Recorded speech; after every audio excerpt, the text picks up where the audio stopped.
Second grade started off great. Michael's teacher was kind and had a gentle personality. There were no reading groups, and Michael felt a little relief when school seemed a little easier than he expected. Maybe the tutoring that summer paid off. Jacob and Anna were actually looking forward to the first parent-teacher conference. Finally, they were going to get some good news. But as they left, all three of them hung their heads in sad silence. The joy was short-lived.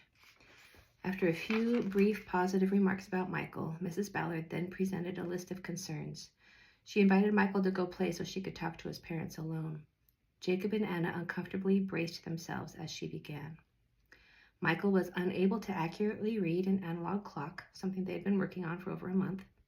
She was concerned about some aspects of his speech. He was in second grade now and should not still be saying fro a ball. And no matter how hard she tried to teach him the difference between the short I and the short E sounds, he still could not reproduce those sounds correctly. He also consistently confused those two sounds when he tried to sound out a word. Michael still did not know his left from his right.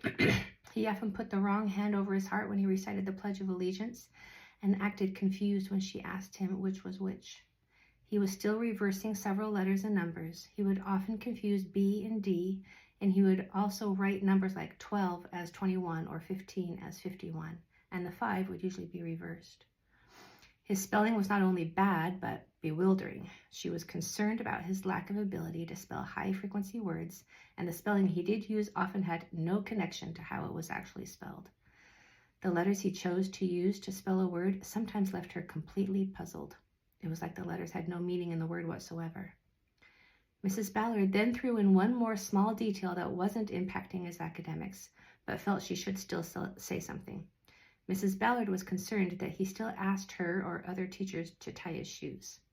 She kindly asked Jacob and Anna if they would please teach him how to tie his shoes or else buy him some slip-ons. When they retrieved Michael at the end of the conference, he could tell that his parents were sad and his demeanor changed instantly.